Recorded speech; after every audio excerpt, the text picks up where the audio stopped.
ये जो मूढ़ लोग होते हैं ये ऐसा मानते हैं कि श्री कृष्ण भी एक मनुष्य हैं। मानुषिम तनुमाश्रितम, प्रभु को मनुष्य मानना, उनकी अवज्ञा करना, दुर्गति का द्वार एकदम साफ कर लेना है। क्योंकि अगर दुर्गति में कोई बाधा डाल सकता है तो श्री कृष्ण आश्रय ही, दूसरा हमारी दुर्गति को रोक नहीं सकता। साधारण मनुष्य अपने को शरीर, कुटुंब, परिवार, धन संपत्ति, पद अधिकार के आश्रित मानता है, ऐसे ही समझता है। श्री कृष्ण भी ऐसे ही, पर उनकी लीलाओं का जो श्रवण और कथन चिंतन करते हैं उनको तो ये भ्रम नहीं होना चाहिए। भला एक कोयला कोई मुख में जलता हुआ रखे, मनुष्य कोई भी नहीं रख सकता। भगवान दावानल पी गए, पूरे जंगल की आग को पी गए।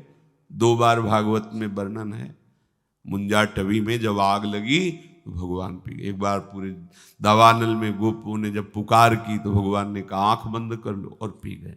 एक बार सबने देखा वो बंशी बट में है, भगवान वहां से उनको बंशी बट में कालिया के जहर से बचाना, गिरिराज जी को उठाना, देवराज इंद्र का के शरण में होना, बड़े बड़े भगवान के लीला चरित्रों में ऐसा दिखाई देता है कि ये ना कोई योगी कर सकता है, ना कोई महान तपस्वी, ये तो केवल भगवान ही कर सकते हैं।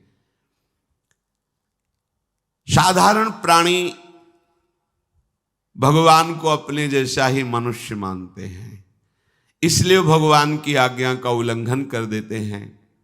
अब कैसे उनको बताएं कि इतने सुंदर, इतने प्यारे हैं कि कोई भी इनको गले लगाने के लिए लालायित हो जाए। कोई भी, राक्षस भी हो गए, सूपनखा भी भगवान श्री राम को देख करके आसक्त हो गई है। कोई ऐसा नहीं, इनका रूप ही ऐसा है। और जब इनके सामने कोई होता है और उसके हृदय में इनके रूप को देखकर आकर्षण होता है तो यही भावना होती है। जब कोई बहुत प्यारी वस्तु होती है तो छूने का मन होता है ना, और ये तो प्यार के समुद्र हैं। हृदय से लगाऊं, नेत्रों से इनको देखता रहूं, इतनी सौरभ अंगों में कि घ्राणेन्द्रिय आसक्त हो जाती है, और संपूर्ण इंद्रिया मन आसक्त। गोपी जन तो बड़े बड़े तपस्वी भजनानंदी महात्मा है, ये इस रूप में आकर प्रभु के साथ रास विलास कर रहे हैं। अब ये साधारण जन प्रभु को मनुष्य मानकर, अच्छा सोचो, भगवान प्रगट लीला में, ब्रज लीला में यहां कितने वर्ष तक रहे? 11 वर्ष तक। 11 वर्ष बच्चा ही तो होता है।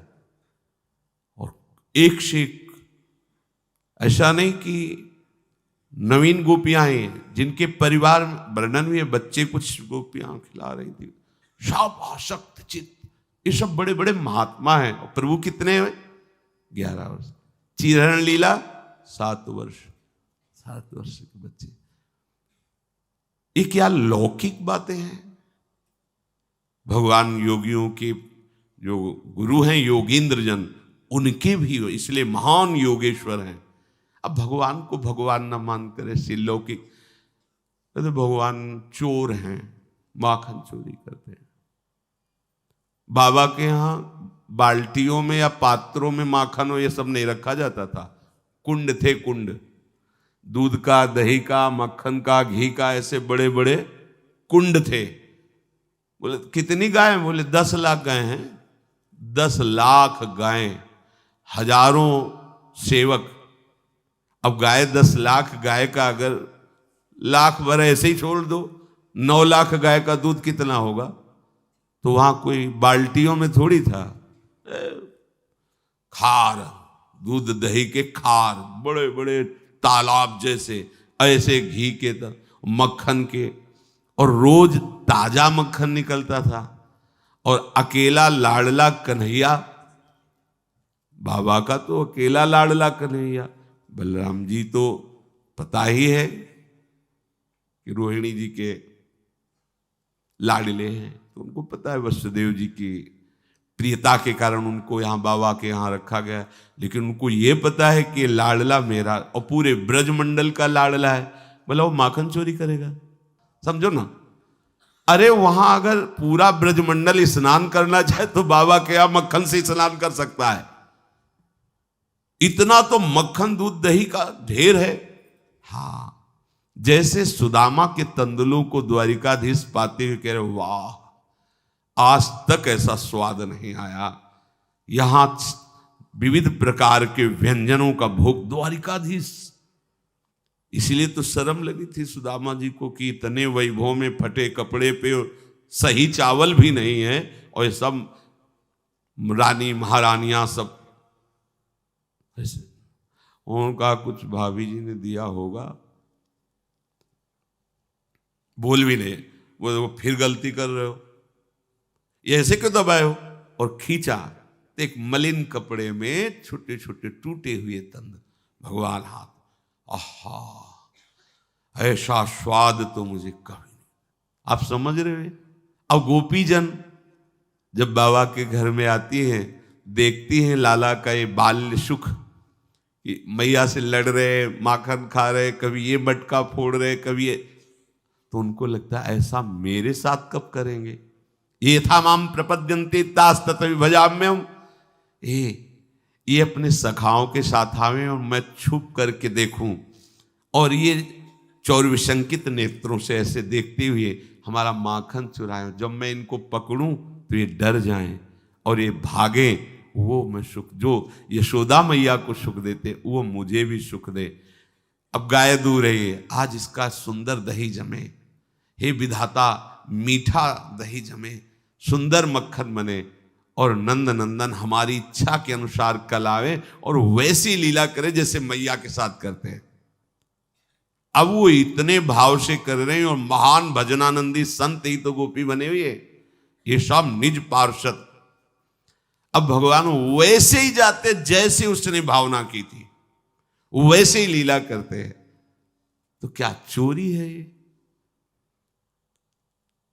जब किसी को विज्ञानानंद घन परमात्मा स्वरूप की प्राप्ति, तो उसको संन्यास अनिवार्य हो जाता है, चाहे आंतरिक चाहे बाह्य, दोनों संन्यास अत्यंत अनिवार्य है। भगवान ने आंतरिक संन्यास तो गोपियों का देख लिया। कात्यायनी देवी की उपासना करके एक ही बात केवल मांगती हैं कि हे महादेवी, आप हम पर प्रसन्न हो और नंद नंदन हमारे पति हो। साधना कांता भाव की, आंतरिक पूर्ण समर्पण। अब बाह्य तुम्हारा संन्यास होना चाहिए, कहीं भी राग शरीर में नो, तभी तो रास में प्रवेश होगा।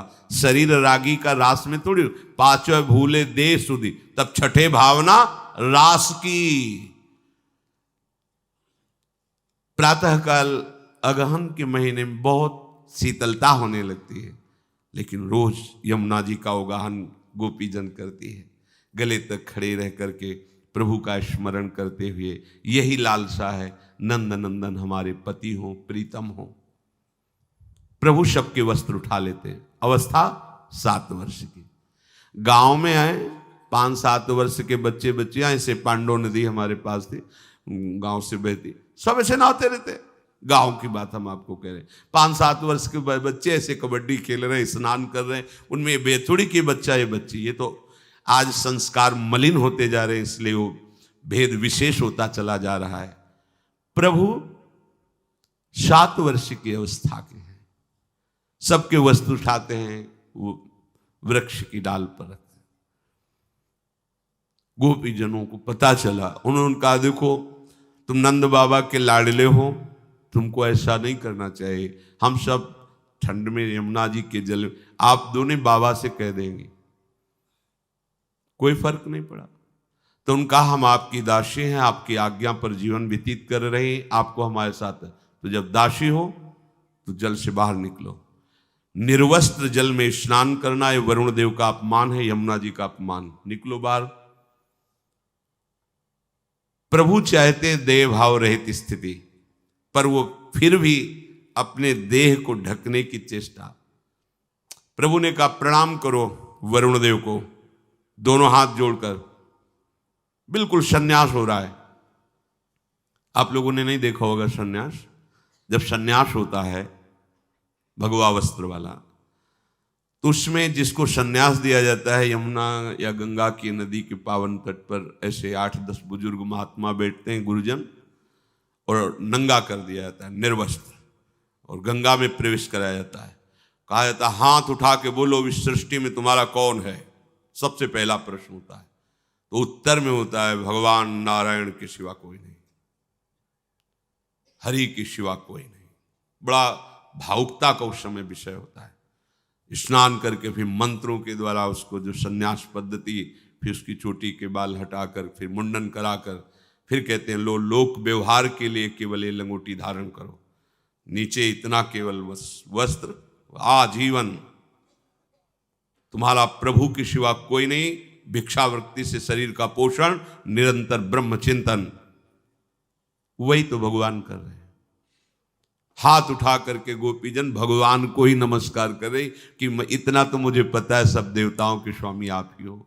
ऐसे हाँ ठीक, मेरी आज्ञा में तुम्हें दोष नहीं दिखाई दिया, मेरी आज्ञा का पालन किया, इसलिए ये वस्त्र अपने, और भगवान वस्त्र उठाकर सब अपने कांधे पे रखते हैं, डाल से उठा के कांधे पे रखते हैं, मानो आज से तुम्हारा भार मैं लेता हूं। और भगवान अपने कर कमल से वस्त्र प्रदान करते हैं और समय निश्चित कर देते हैं, अगले वर्ष की शरद पूर्णिमा को तुम्हारा हमारे साथ रास होगा। ये मलिन भाव थोड़ी है।